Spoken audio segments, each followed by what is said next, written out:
Semua agama mengajarkan, apapun nama atau istilahnya, sedekah, persembahan atau yang lainnya.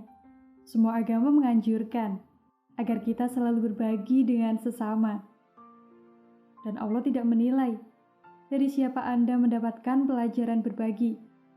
Namun Allah menilai dari ketulusan hati Anda saat mau berbagi. Dalam hal ini, kita sering beranggapan bahwa sedekah hanya dilakukan oleh orang-orang yang mampu saja. Lalu entah disadari atau tidak, kita sering memposisikan diri kita sendiri ke dalam golongan yang tidak mampu ini. Mindset inilah yang pelan tapi pasti, sekaligus tanpa kita sadari, menjebak kita untuk selalu berada dalam kondisi yang serba kekurangan, kesempitan, kesusahan, dan kondisi buruk lainnya.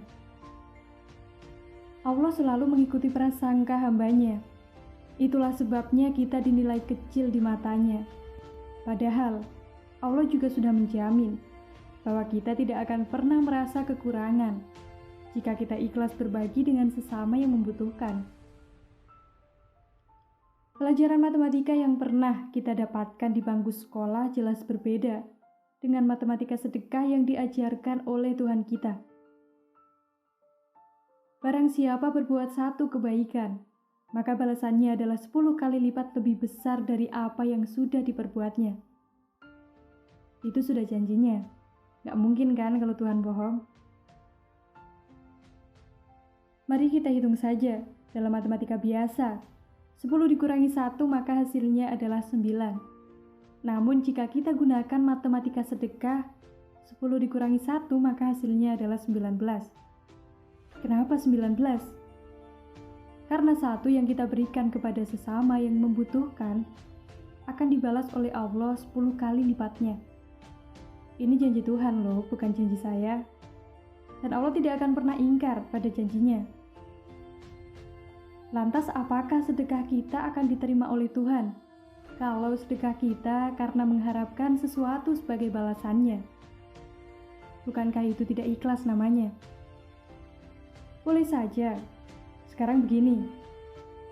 Seorang preman yang bertahun-tahun berada di dunia gelap, tiba-tiba saja dia ingin bertaubat. Dia datang ke rumah Tuhan, lalu mengatakan niatnya untuk meminta ampun dan berhenti menjadi preman.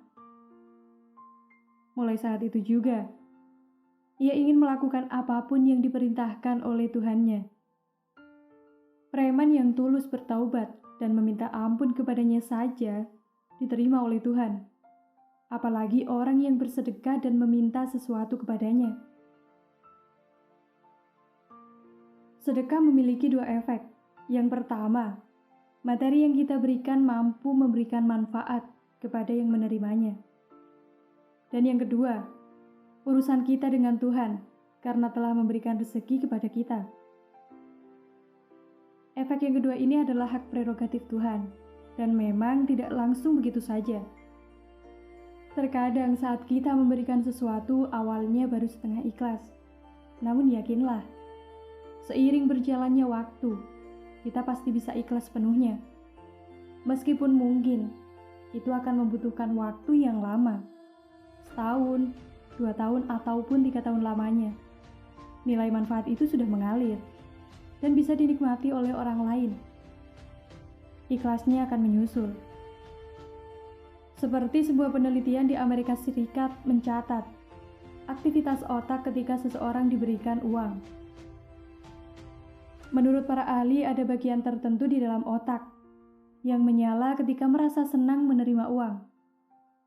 Kemudian peneliti bertanya kepada responden, apakah uang itu akan dipakai sendiri atau mau didonasikan secara anonim. Responden bebas memilih jawaban. Responden yang menjawab uangnya akan dipakai sendiri tidak terjadi apa-apa di dalam otaknya. Namun di sisi lain, hal menakjubkan terjadi. Mereka yang akan mendonasikan uang mereka, bagian tertentu dari otak mereka kembali menyala. Persis di tempat yang sama dengan saat mereka menerima uang tadi. Kesimpulannya adalah, sedekah dengan ikhlas akan memberikan rasa senang yang sama dengan ketika kita menerima uang. bisa disimpulkan juga kesenangan untuk bersedekah atau filantropi berlaku universal. Jadi, jika saat tanggal tua seperti sekarang merasa tidak bahagia karena kurang atau tidak punya uang, bersedekahlah. Kita akan merasa tanggal muda lagi.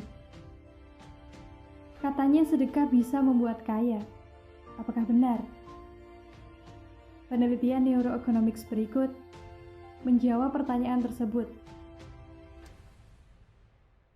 Beberapa penelitian lain meneliti hubungan antara senang dan kaya. Ribuan mahasiswa baru ditanya, apakah mereka termasuk orang yang bahagia atau tidak bahagia? Selang 15-20 tahun kemudian, para mahasiswa yang telah lulus dan mulai mapan itu ditanya kembali, berapa penghasilan mereka sekarang? Ternyata, responden yang dulu merasa bahagia, kini berpenghasilan rata-rata 31% lebih tinggi daripada yang dulu merasa tidak bahagia.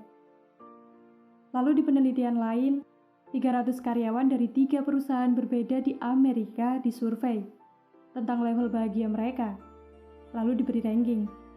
Penghasilan mereka pun juga dicatat. 18 bulan kemudian, ditanya lagi berapa gaji mereka. Ternyata, semakin merasa bahagia, akan semakin tinggi juga kenaikan penghasilan mereka.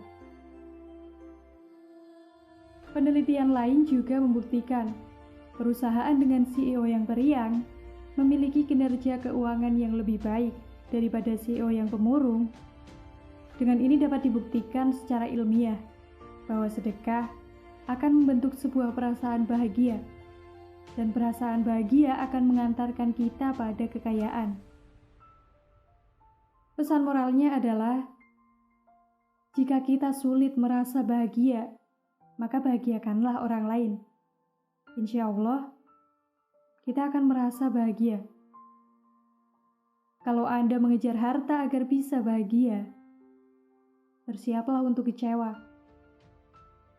Kalau Anda merasa bahagia dengan apa yang ada, maka bersiaplah untuk kaya.